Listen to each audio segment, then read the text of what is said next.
Hello and good day. My name is Ashford Tambi and I'm here today to welcome you to my teaching philosophy. I hope that at the end of this video there will be a better understanding of something that I hold very near and dear to me, teaching, and the passion I have for it, that I would want to continue in this noble profession.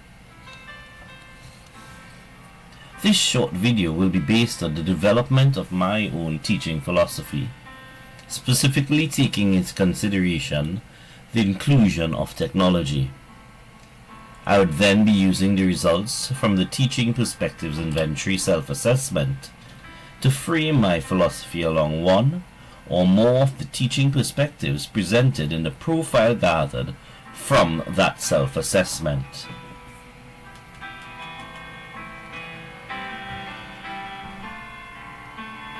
As we dive right into our conversation, I'd like to firstly address the inclusion of technology into a teacher's philosophy. Now, technology inclusion has been around for some time now.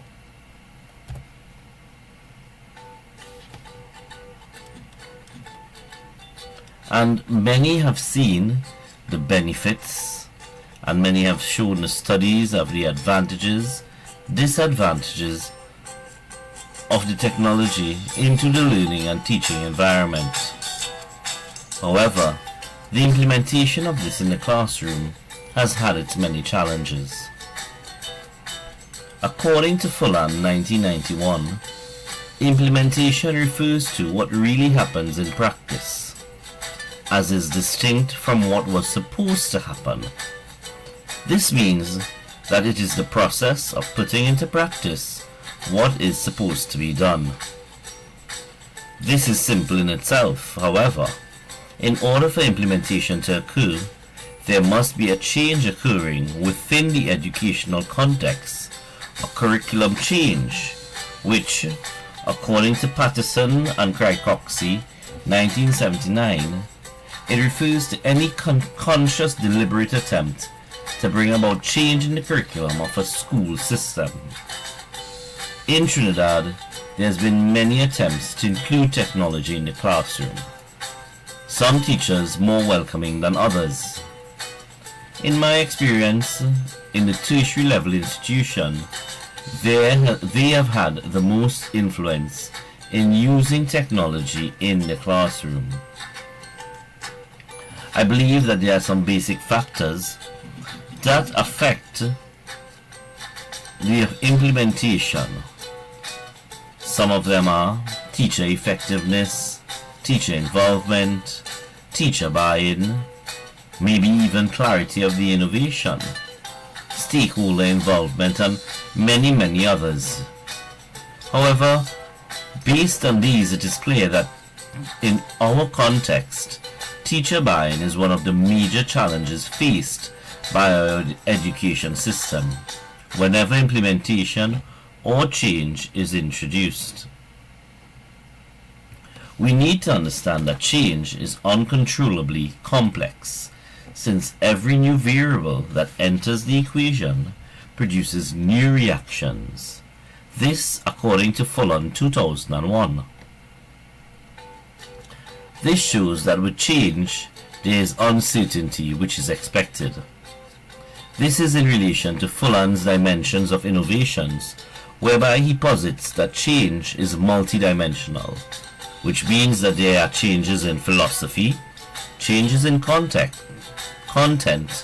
and assessment, as well as changes in resources. For this session, we'll be focusing on the change in philosophy that he mentions. There will be changes in one's philosophy with the inclusion and implementation of technology into the curriculum, as well as the way in which we teach. I would say that as a new teacher, when I started teaching out many years ago, I believed that I would make a difference. I believed that in teaching, those who only wanted to be taught should be taught, and those who didn't want to learn should not be forced to learn in any way. These are understandable ideals for a novice entering the profession.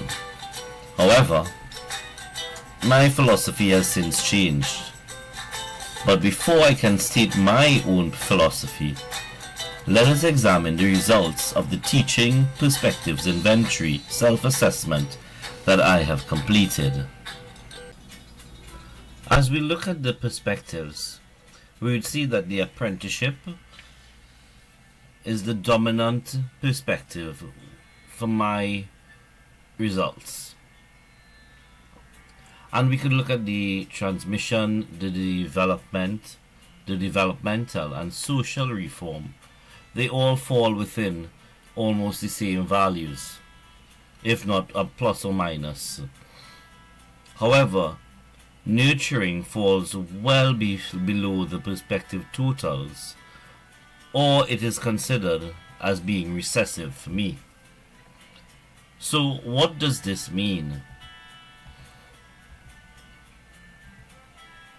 Basically, within my philosophy, and as we look at the apprenticeship, this is why apprenticeship is so high, because the effective teaching is a process of socializing the students into new behavioral norms and ways of working. Another one with developmental is that it is a key to changing those structures which lie in the combination of two skills for students, whereby effective questioning that challenges learners to move from relatively simple to more complex forms of thinking, and by bringing knowledge which provides examples that are meaningful to the learner.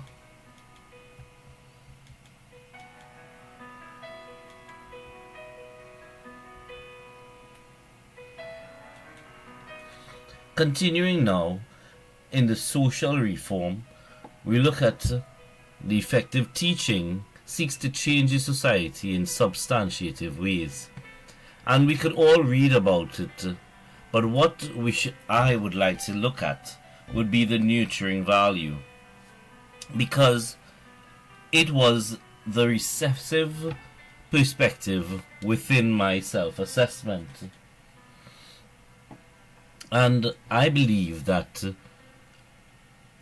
I am in total agreement of the assessment, because when I lecture to my students, I believe that because they're being adults and much older, that they are in charge of their own personal growth. Yes, there would be times when I would try to motivate them and be able to say, continue with the course, you will be successful, you will get through it. But it is not a number one priority for me. This is why I understand and why I accept the self-assessment results. So based on my results is why I believe that my philosophy is accurate.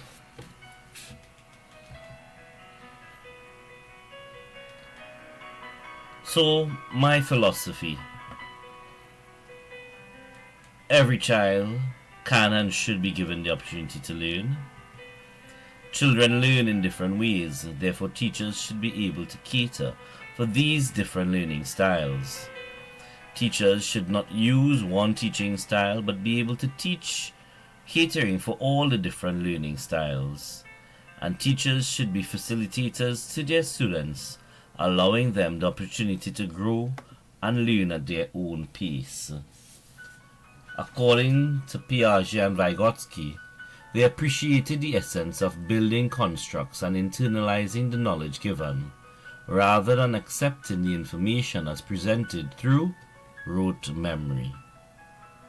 This is my presentation here. I thank you and I hope that you have enjoyed it.